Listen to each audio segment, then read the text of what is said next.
ام المومنین حضرت عائشہ صدیقہ رضی اللہ تعالی عنہا آپ فرماتی ہیں سرکار مدینہ صلی اللہ علیہ وسلم نے فرمایا، جو شخص رمضان المبارک کے آخری عشرے میں 10 دن کا اعتکاف کرے گا ایمان اور ثواب پانے کی نیت سے، اللہ تبارک و تعالیٰ اس کے پچھلے تمام گناہوں کو معاف فرما دے گا۔ یاد رکھیں، یہ اعتکاف یہ کریم آقا علیہ الصلوۃ والسلام کے طریقوں میں سے ایک طریقہ ہے۔ حضور جانے جانا رحمت دو عالم صلی اللہ علیہ وسلم آپ ہر سال 10 دن کا اعتکاف کرتے تھے۔ ایک سال آپ اعتکاف نہ کر سکے اور دوسرے سال آپ نے 20 دن کا اعتکاف کیا۔ اور یہ اعتکاف ہے کیا چیز؟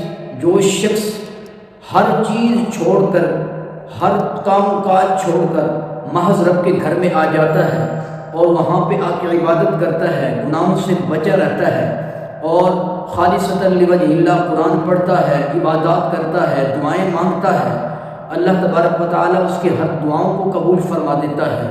اور یہ جو 10 دن کا اعتکاف کر لیتا ہے تو رب تبارک و تعالیٰ اسے عطا کیا کرتا ہے؟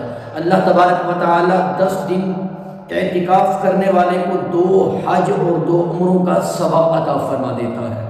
یاد رکھیے، سائل غنی کے دروازے پر جب آ جاتا ہے تو جب غنی اسے کچھ عطا کر دیتا ہے تو وہ دعائیں کرتا ہے اس کے لیے۔ اب ایک شخص سائل بن کر اللہ کے گھر کے اندر آ جاتا ہے اور وہ غنی ہے، وہ غفور الرحیم ذات ہے، وہ ضرور کچھ نہ کچھ عطا کر دیتا ہے۔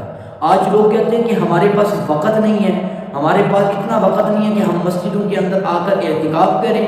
میں نے بولا کہ جو نماز کے لیے آپ وقت کیسے نکالتے ہیں، یہ ایک اندازہ لگانا چاہیے۔ جو شخص نماز کے لیے وقت نہیں نکال سکتا وہ اعتکاف کے لیے کیسے وقت نکالے گا؟ تو اس لیے سوچنا چاہیے کہ حج اور عمرے کا ثواب اگر آپ لوگ اپنے حصے میں لینا چاہتے ہیں تو پھر ضرور وقت 10 دن کے لیے نکالنا پڑے گا۔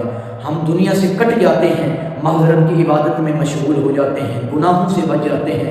اللہ سے دعا ہے کہ یا اللہ ہماری نسلوں کو، ہمارے بزرگوں کو اعتکاف کرنے کی سعادت بخش اور انہیں زیادہ سے زیادہ ماہ مبارک میں عبادت کرنے والا بنا۔ آمین بجاہ النبی، آمین۔